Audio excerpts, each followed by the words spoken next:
And on to our second segment. Still tuned in with the Babble Boys. Remember, like, comment, subscribe, share with your like-minded friends.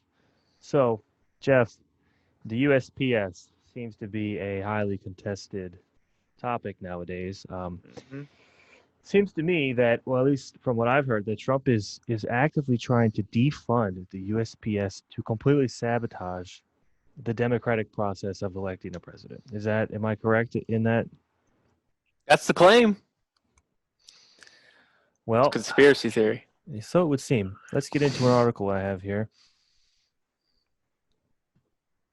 So, Oh, this article is just trash. Trump's attack on USPS is an attack on the Constitution, democracy, and racial equality. So, let's start it here. Trump stated the Democrats, want $25 billion for the post office. Now, they need that money in order to have the post office work so it can take all of these millions and millions of ballots. But if they don't get those two items, that means they can't have universal mail-in voting because they're not equipped to have it. And on we go. This is saying that the ask for funding is actually coming from UPS itself, as well as some political appointees who Trump put in place. Additionally, the ask comes from the American public. Over 75% of Democrats approve of COVID-19 stimulus funding being used for USPS. USPS has an over 90% approval rating among Americans, the highest of any governmental agency. I find that personally hard to believe, to be honest. 90%? Among Americans? That's what it says. I'd like to know who they polled on that one. Yeah. I mean, listen, I understand the importance of the USPS, It's in the but I can Constitution. tell you that I've had many packages misplaced, damaged, destroyed coming from those people. And where I live now in this apartment, I actively when I get a package from them and it's delivered, I go out my door and it's not there. I have to go to the other apartment complexes with the same apartment number as me, and I guarantee you, I always find it just laying at another T3. So on your next paragraph, though, I need to point out something. It says, Okay. but it is deeper than this. Rural America, including American Indian reservations, will literally shut down. What do we have, a 12-year-old writing this? They'll literally shut down. USPS is the only mail service that delivers to every address in the United States. I mean, that's probably true, but they're also the only monopoly, too, because they're the only ones allowed to deliver in your mailbox. So they're a monopoly. And since 2006, they haven't been able to be self-sufficient. Okay, they cannot make money. Mm-hmm. They can't be self-sufficient. So I mean, like 90% of Americans agree. Like my tax dollars go to keeping you running, and then you charge me outrageous fees and lose my packages. So where does this not? And then they go on to they're going to play the morality card. They're going to say, well, they hire so many veterans and African Americans. I'm a veteran, and let me tell you, I don't care. They suck. I agree. I mean, that is probably one of the worst run agencies that I've ever seen, and having interacted with them, most of those postal workers are not the most polite people. They don't seem to be No. enjoying their jobs either. They were like, because like, can I tape my package? You have to buy the tape. Excuse me? I have to buy a roll of tape? Yeah. You know, I mean, like I understand their purpose, okay? But it even goes on, like they're trying this. Can you scroll down a little bit, because this article is trying to play the morality code so bad that they say that, rural Americans need it for their mental well-being. I'm sorry, people really don't write letters to each other anymore. They pick up the phone Oh, and they you mean text or call. yes. Well, I mean, I feel like it's the only way to justify. It's the only way for Democrats to justify giving them $25 billion. They have to play at these heart chords that someone might have for the USPS. They have to It's the play the only way. heartstrings. They have to play the heartstrings. Yeah, it's the only way to justify. I mean, how else can you say this is a great agency? It runs completely efficient, and we should keep it? Because I don't think you can make that argument. But where this conspiracy theory comes from, and I'm going to call it a conspiracy theory since, everything else is a conspiracy theory. They're saying that they're cutting funds from the United States Postal Service. And let me express this. No shit. They're cutting funds because the thing runs in a deficit. They have to. They're cutting overtime. Obviously, they're not hiring. Obviously, they cannot make money.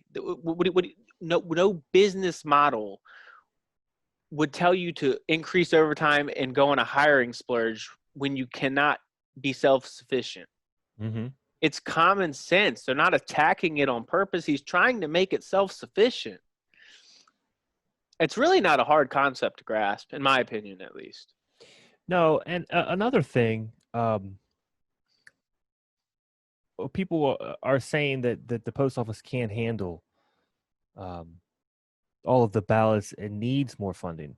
But if you think about it logically, so there's 330 million people in America, right? Mm-hmm. If everyone mailed in a ballot tomorrow, But yeah, over 18. I mean, we'll just say 120 to 150 million voters. If all of them did mail-in voting, yeah, yeah. So my thing is, they probably handle more parcels than that daily, anyways. they do. They went out and publicly said that mail-in ballots will account of 2% of their total mail volume from November until the end of the year. So I mean, it's a small percentage of their mail volume. So why do they need a bailout if it's such a small percentage of their mail volume? And add on to that, if the envelopes that you're casting your ballot in are prepaid, then they already got the funding for them. That's a good point. I mean, I don't know what else I'm missing here. I mean, so like I get it. You know, they're cutting. You know, the new post general is making it more fiscally responsible.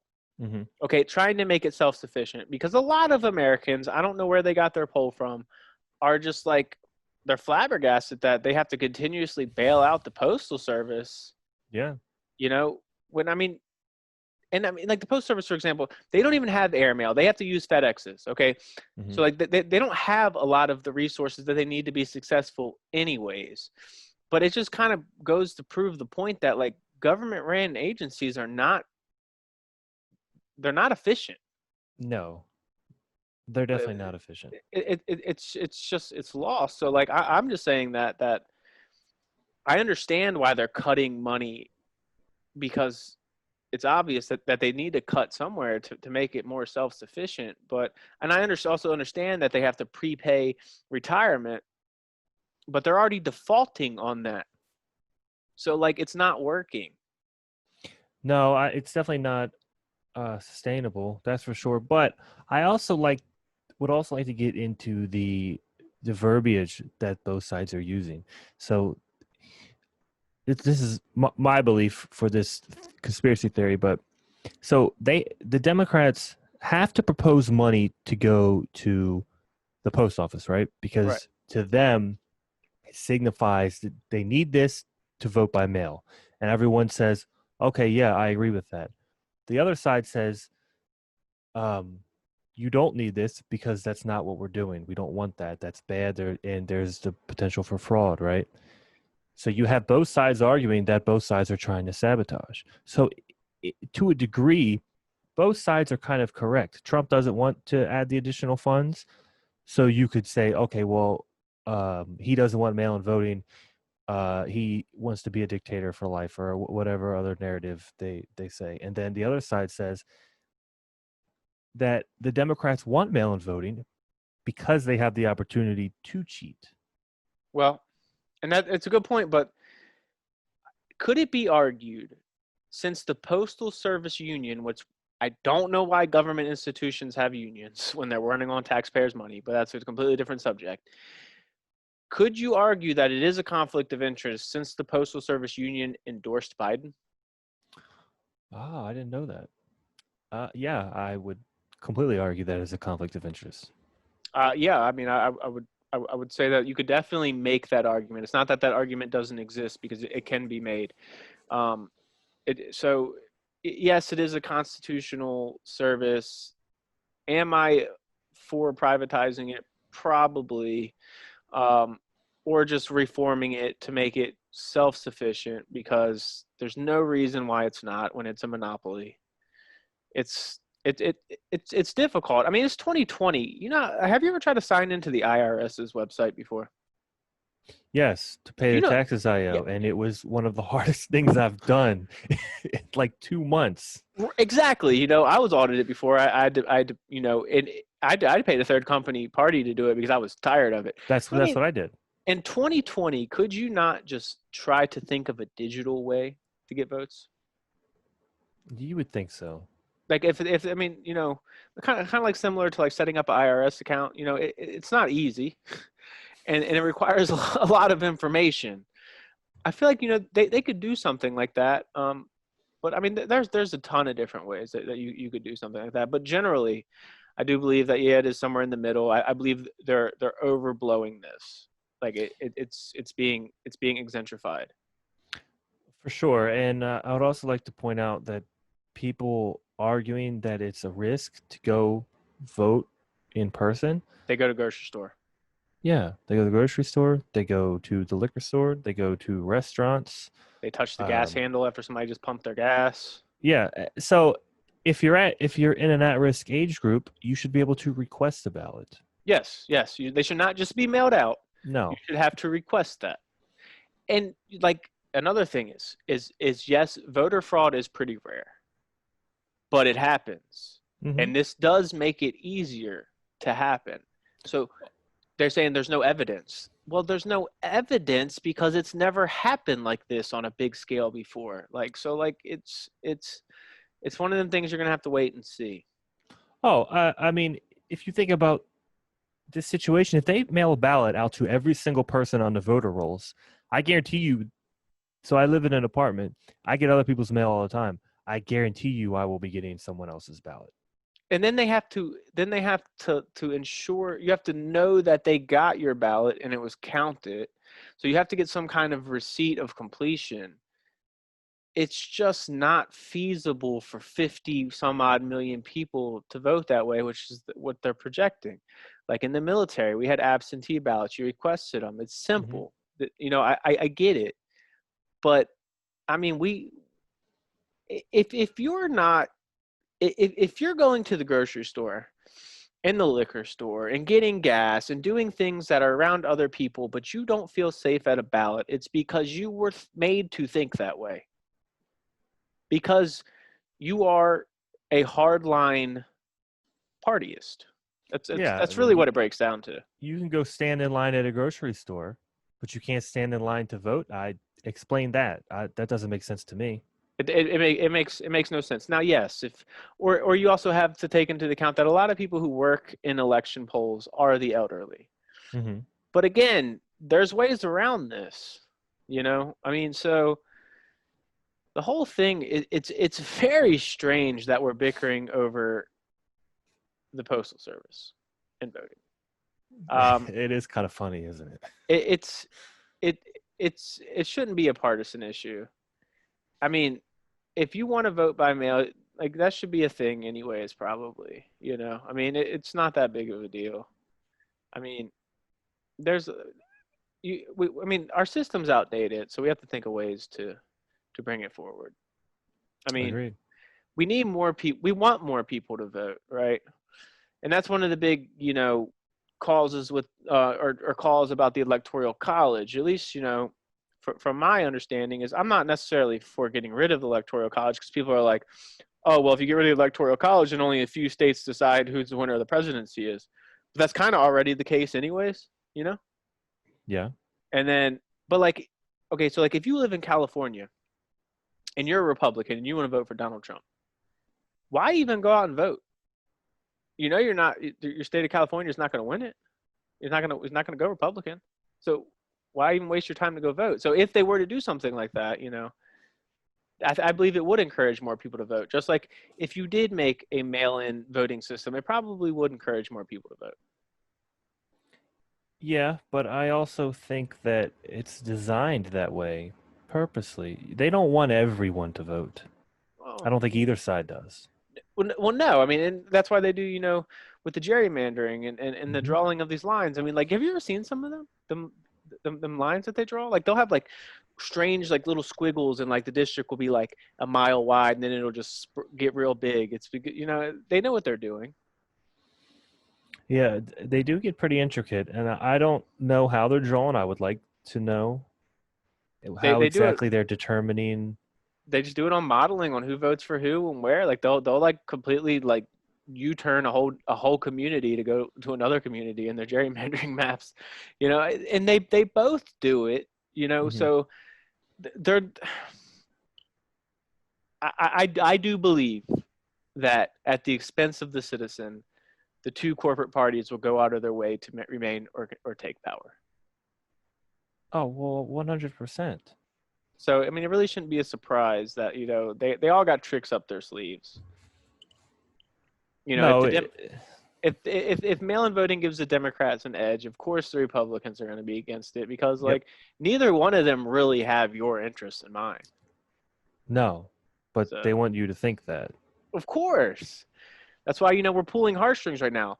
The Native American reservations will literally cease to exist because of the fucking postal service. Come on. Yeah, or Donald Trump's in line to be the next dictator. We must vote him out, or people will literally die. Yes. So like a fascist. I mean, I know this is off topic, but like fascism is based off authoritarianism, okay? And authoritarianism is based off of authority. And as far as I'm concerned, the person who does the most executive orders, like such as issuing a fine if you don't have medical insurance, that's pretty authoritarian. The person who does the least amount of executive orders is the least authoritarian, and like, it's a general rule of thumb for me. So like, I don't really understand that whole Trump's a Nazi fascist authoritarian dictator.